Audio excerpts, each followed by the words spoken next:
Imagine you have a box. Not a large box. A shoebox, maybe. Something ordinary and containable and completely yours, kept in the back of your closet, behind the things you wear every day, in the place where the ordinary life does not reach. And inside that box are letters. Not letters you sent, letters you wrote and kept. Letters addressed to every boy you have ever loved, not liked, not admired, not found briefly interesting, loved, with the full and private and slightly embarrassing force of a heart that feels things at a volume most people around you do not seem to experience. Letters that say everything you could never say out loud. Letters that exist so that the feeling has somewhere to go, so that the love does not just accumulate inside you with nowhere to land, so that you can honor what you feel without the terrifying vulnerability of letting it be known. The box is the system. The system works. The letters go in, the feelings get honored, the world continues without ever knowing what is inside you. Until the day the letters get out. Until the day every single one of them is mailed to the person it was written to. And the system that kept you safe collapses in a single afternoon, and the private interior life you have been tending so carefully is suddenly, catastrophically, completely visible. And the question becomes, not the question you expected to be asking at 16, not the question that appears in any version of this story you planned. What happens when the love you kept hidden is finally, irrevocably, seen? This is to all the boys I've loved before. And Jenny Han is doing something that sounds like the premise of a romantic comedy, and is, underneath that premise, a genuinely moving examination of the difference between loving from a safe distance and loving in the open. Between the feeling in the box and the feeling in the world. Between the self that exists in private and the self that is required when privacy is no longer available. It is warm and funny and full of the specific pleasures of the genre it is working in. And it is also, quietly and persistently, asking something real about what it costs to be known and why so many of us spend so much energy arranging not to be. Who was Jenny Han when she wrote this book? To All the Boys I've Loved Before arrived in 2014, 5 years after the summer I turned pretty, and it represented both a continuation of Han's project and an evolution of it. She had proven, with the Cousins Beach trilogy, that she could write summer and longing and the specific texture of a feeling with unusual precision. Now she was interested in something slightly different, not the summer that changes everything, but the ordinary school year, the domestic world, the life that happens inside a house rather than at a beach house, inside a family rather than between two families. She was interested in Lara Jean Covey specifically, a Korean-American girl who is a romantic in the old-fashioned sense, who loves deeply and writes letters she never sends and organizes her inner life with a richness and a care that stands in deliberate contrast to the social landscape around her. A girl who is not exceptional in the ways that protagonists are typically exceptional. She does not have special powers or unusual ambition or a destiny that announces itself. She has a vivid, private, deeply feeling interior life, and Han was interested in arguing, through Lara Jean, that this is enough, that this is, in fact, the interesting thing.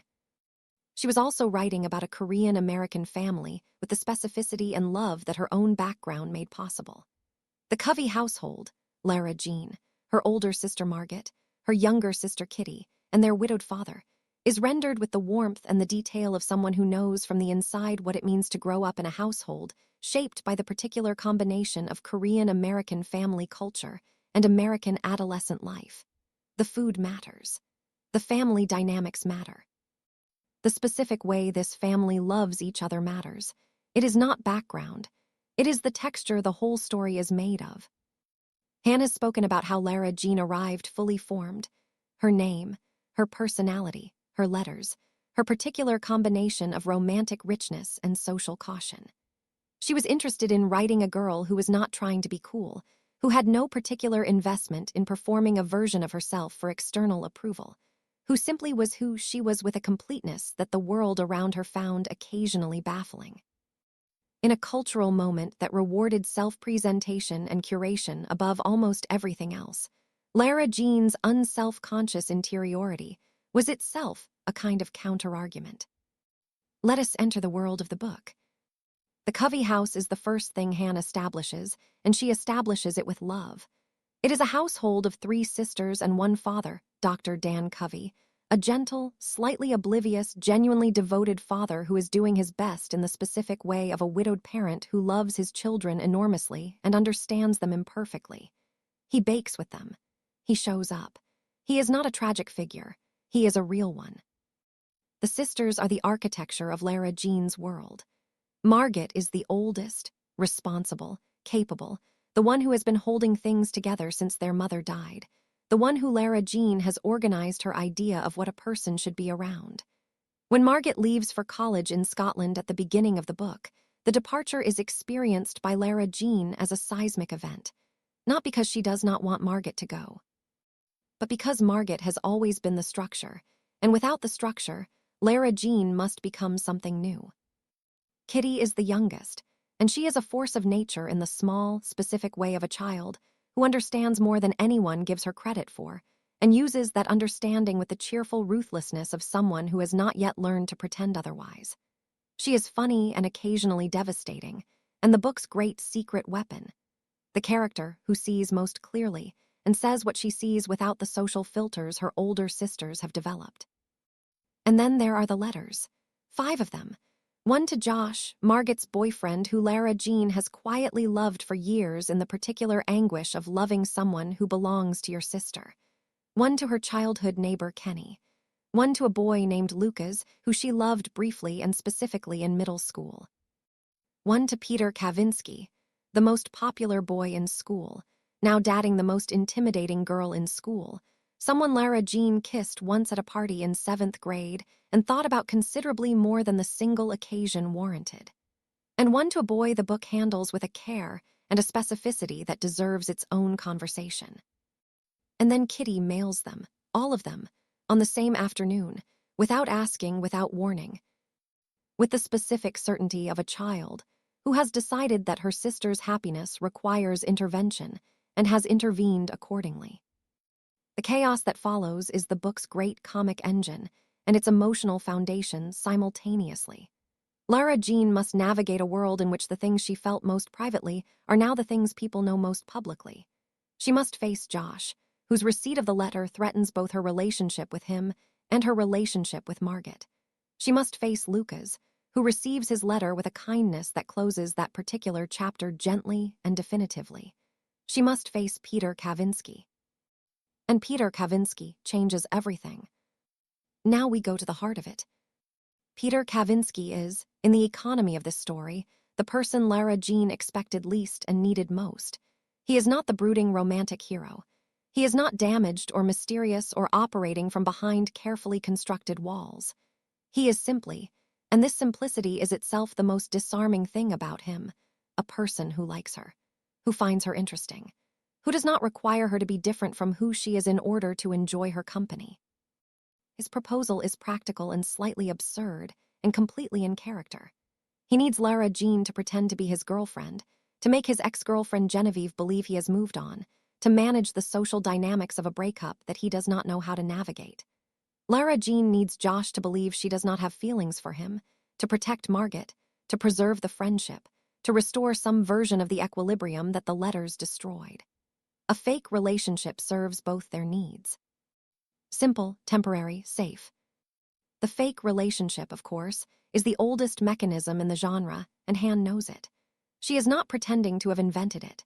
She is using it because it works, because the specific dynamic of 2 people performing a relationship for other people and discovering, in the performance, that the performance is becoming something else, is one of the most reliable emotional engines in romantic fiction. It works because it is true to something real. Because the act of behaving as though you love someone, of reaching for their hand and learning the specific weight of it, of being present with them in ways you only agreed to for practical reasons, of letting someone see you being seen, all of that changes something. All of that is not as fake as the arrangement assumed.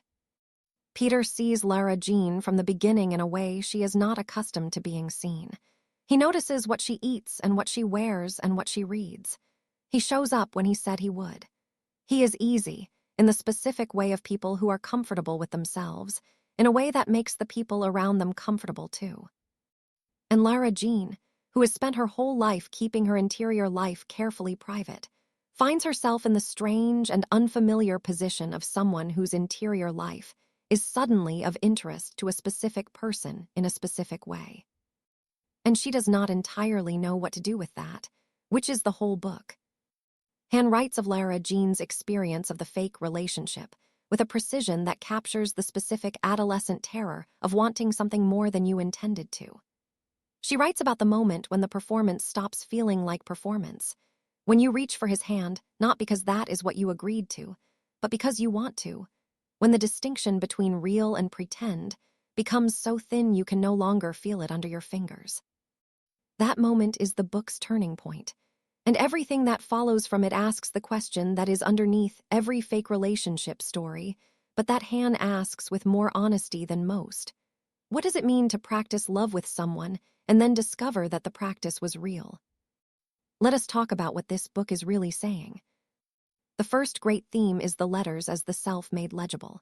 Lara Jean writes letters because the interior life requires form, because feeling things without expression is its own kind of suffocation. The love accumulates and has nowhere to go, and so she gives it a container, a recipient, a form that honors what she feels without exposing it to the risk of rejection. The box is not avoidance. It is management.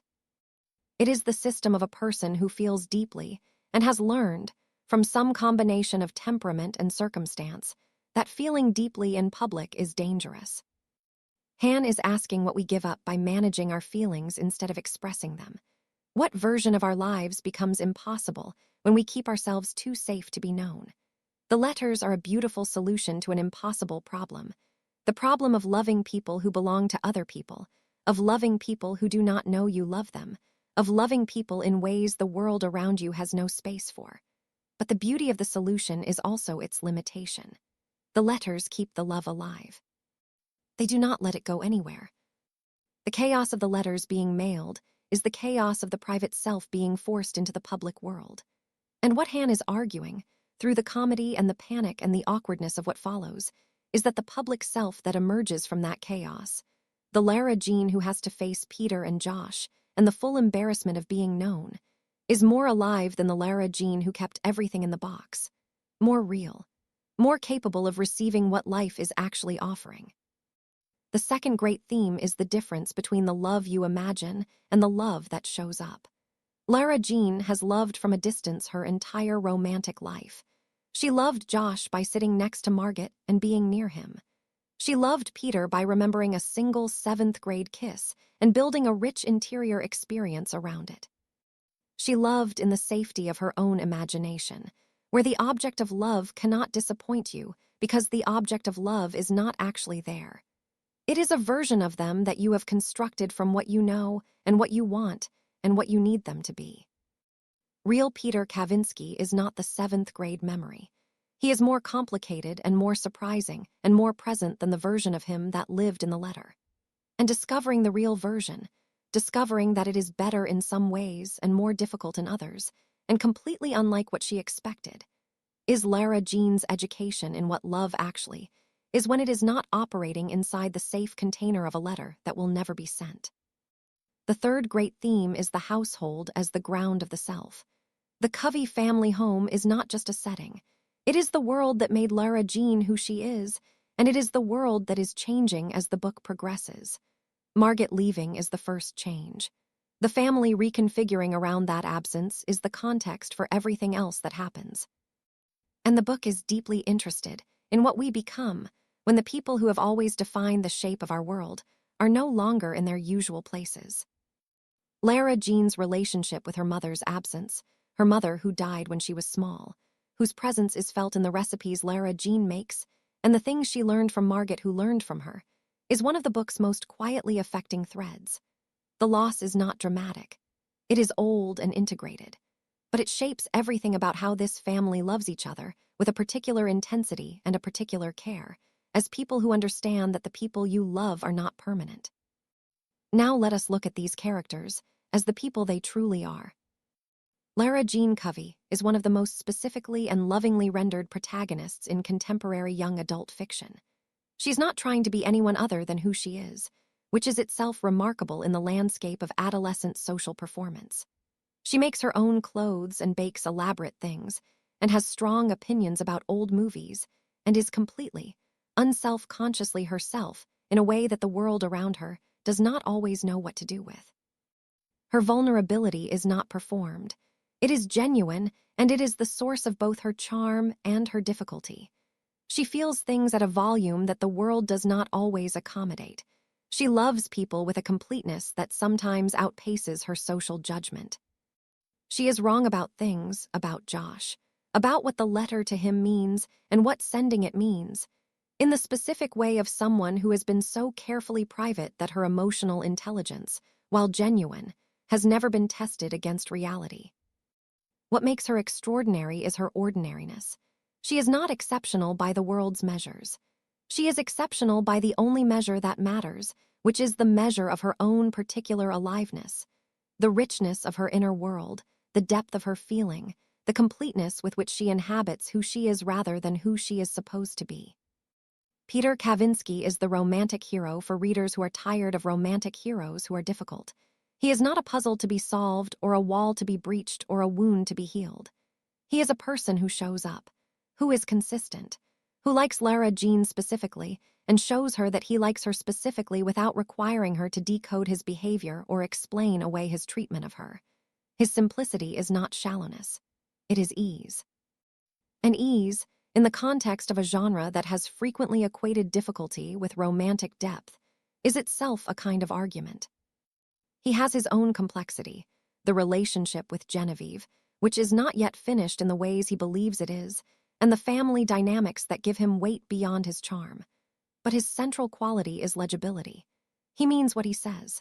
He does what he said he would do.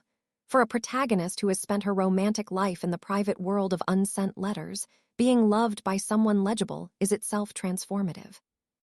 Josh is handled with more care and more generosity than the position he occupies in the plot might suggest.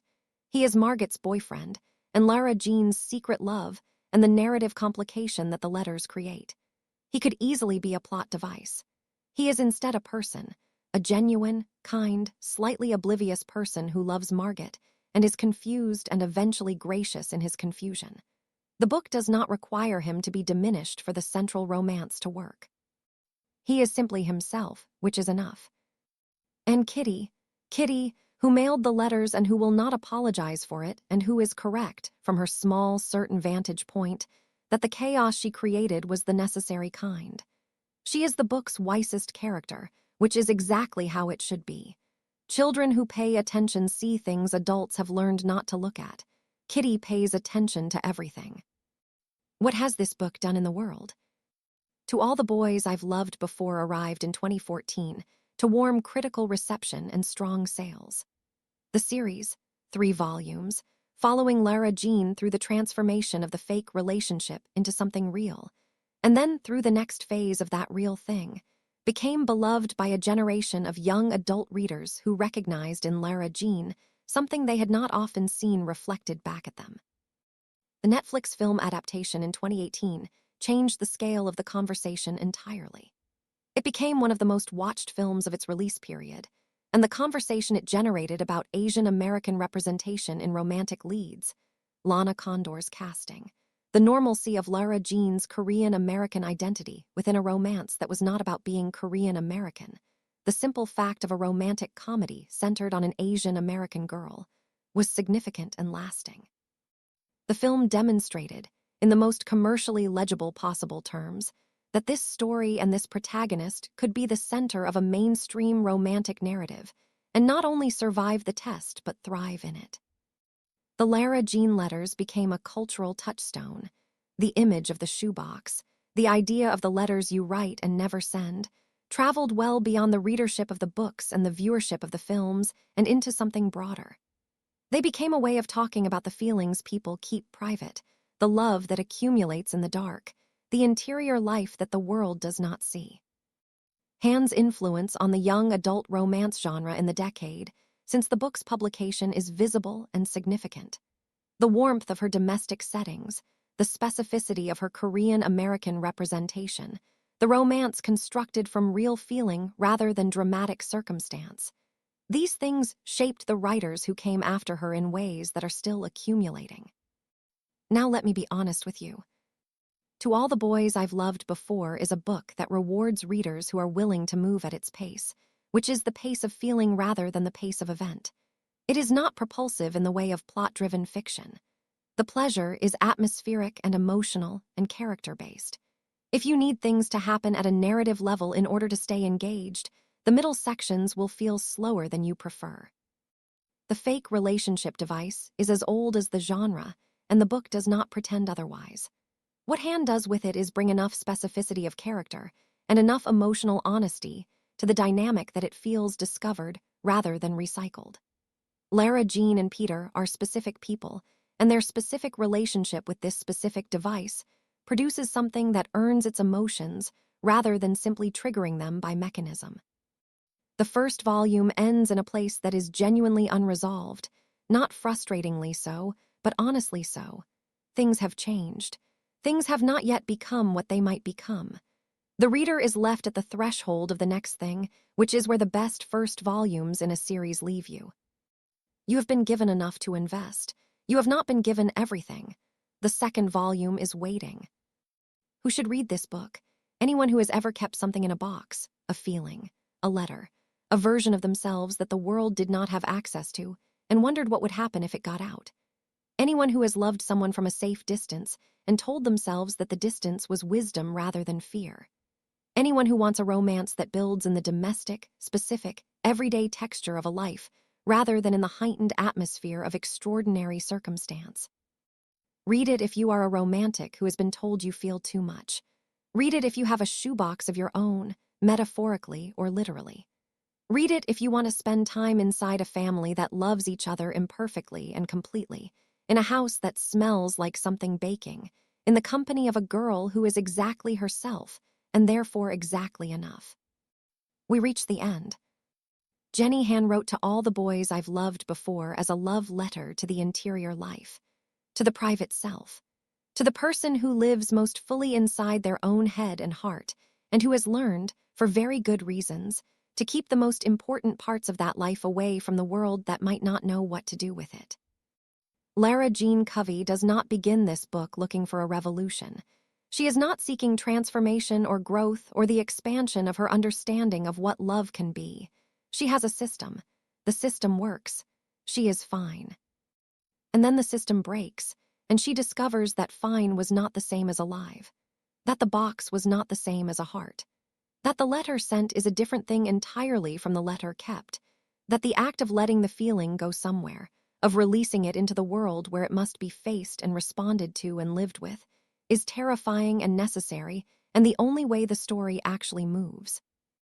Love in the box is safe. Love in the world is real. And the difference between safe and real is everything. Lara Jean learns this the hard way, as most of us do. She learns it through the comedy of letters mailed without her consent and the panic of facing people who now know what she felt, and the slow, disorienting, beautiful discovery that being known is not only survivable, but the beginning of something she did not know she was allowed to want. She wanted Peter Kavinsky in a letter she never intended to send. She found him in the world where everything is possible and nothing is safe, and the feeling in your chest when he holds your hand is not something you can put back in the box. Not anymore. Not now that you know what it feels like to be out.